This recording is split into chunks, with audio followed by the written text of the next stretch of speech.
Jumpa lagi bersama dengan saya, Mr. Sorchan, di dalam channel pengembangan kepribadian atau mentoring self improvement. Saat ini kita akan melihat beberapa tips bagaimana cara seorang pemimpin menghadapi anggota tim yang sulit. Yang pertama, bertemulah segera untuk membahas perilakunya. Banyak pemimpin terlalu lama menunda membahas masalah anggota timnya. Ini salah besar. Jika kita bermasalah dengan seseorang, lakukan sesuatu untuk membenahinya sesegera mungkin. Undang orang itu untuk bertemu 4 mata dan hadapi ia dengan kejujuran dan integritas. Duduklah dan dengan jelas beberkan pokok permasalahannya. Berikan contoh-contoh nyata, kasat mata, spesifik dari aksi atau perilaku yang tidak menyenangkan itu. Jangan disamarkan.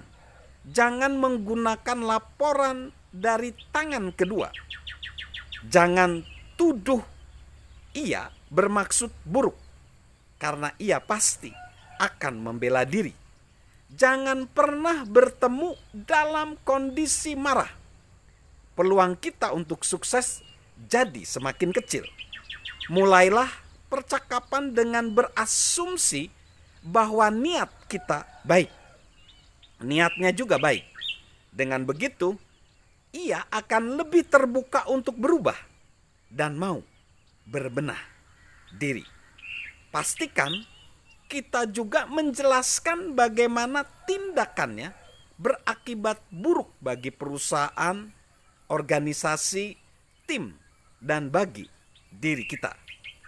Jika kita berpikir positif, memulai dengan asumsi positif, dan benar-benar ingin menolong orang itu, kemungkinan besar kita dengan orang tersebut akan mencapai kesepakatan yang positif. Yang kedua, mulailah penjelasan masalah dari sisinya. Mintalah penjelasan masalah dari sisi dia. Terkadang situasi tertentu seperti kemalangan pribadi memicu perilaku temporer yang tidak diinginkan, dan orang itu hanya butuh ditolong atau dimengerti. Karena itu, sebaiknya kita tidak buru-buru mencecar, karena kemungkinan saja kita salah. Yang ketiga, cobalah mencapai kesepakatan. Pada titik ini, saatnya menggali apakah ia sepakat dengan kita. Mengakui mereka, orang tersebut bersalah, bisa merendahkan mereka. Tapi hal itu membuat mereka terbuka pada perubahan, dan itu bagus. Biasanya kita bisa menolong orang lain dengan sikap seperti itu. Namun ada juga orang yang berkata, bukan, itu masalah orang lain. Kalau itu yang terjadi, lebih baik kita katakan gini, saya yakin saya benar. Yang bermasalah adalah Anda. Saya akan memberi Anda waktu seminggu untuk berpikir. Kita akan bertemu lagi dan mendiskusikannya. Jadi, harapan kita adalah dia berpikir dengan jujur dan mungkin meminta orang lain terdekat untuk meminta masukan yang jujur. Kita juga setelah seminggu berserang, kita ketemu lagi lalu berkata, setujukah Anda bahwa ini masalah Anda? Nah, jika dia berubah dan setuju dengan kita, kita akan beranjak ke langkah berikutnya, yaitu agar dia mau memikul tanggung jawab. Jika ia masih belum sepakat, kita katakan aja, Anda boleh tidak setuju dengan hal yang saya katakan, tetapi Anda harus setuju untuk berubah dan mengikuti panduan saya jika ingin tetap bergabung dalam tim saya. Saya meminta pertanggungjawaban Anda. Lalu kita masuk ke yang keempat. Tetapkan rangkaian aksi di masa depan lengkap dengan tenggat waktu.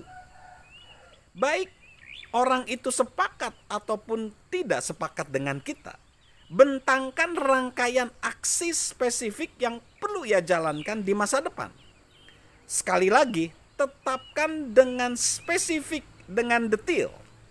Jelaskan tindakan apa yang wajib diambilnya atau perilaku yang harus dihindarinya. Mulai detik ini juga. Jika ada langkah-langkah aksi yang perlu ditindaklanjuti, jelaskan semuanya dan tetapkan tenggat waktu. Pastikan ia mengerti. Tuangkan dalam tulisan jika diperlukan. Jika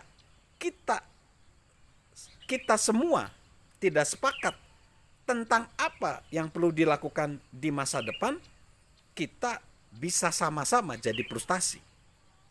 Yang kelima, tegaskan bahwa orang itu bernilai dan nyatakan komitmen kita untuk menolong. Sebelum mengakhiri pertemuan, pastikan ia tahu bahwa kita memperhatikan dirinya dengan tulus dan menginginkan akhir yang positif dari konflik ini. Ceritakan bahwa kita akan menolongnya. Ada kalanya nilai terbesar yang dapat ditambahkan pemimpin pada orang lain adalah menyampaikan kebenaran, menunjukkan tempat ia bisa bertumbuh dan membantunya berubah. Sebagian orang bertahun-tahun menjalani pekerjaan yang tidak disukai atasan dan sesama karyawannya, tetapi ia nggak tahu masalahnya atau tidak diberi kesempatan untuk berubah dan bertumbuh.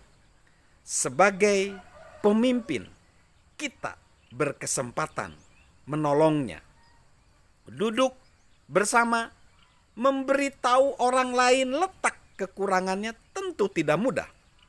Tidak ada jaminan ia akan mengakui masalah tersebut atau berubah. Kemungkinan besar kita perlu merelakannya. Jika kita sulit mengambil keputusan, tanyakan pada diri kita, jika saya perlu merekrut orang baru dan mengetahui apa yang saya ketahui sekarang, akankah saya merekrut orang ini?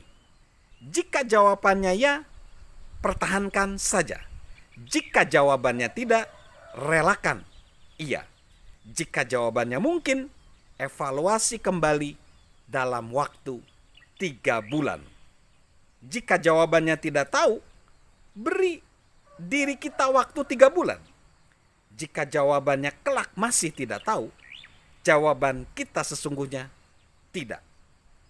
Emosi akan mempersulit kita menerima keputusan sulit ini. Sebagai seorang pemimpin, kita harus mengambil keputusan sulit ini demi keseluruhan tim. Sebenarnya untuk itulah kita dibayar. Salam untuk menggali jiwa kepemimpinan di dalam diri kita, dan salam untuk sukses menghadapi anggota yang sulit. Dan tentunya salam sehat selalu dari saya, Mr. Sorchan.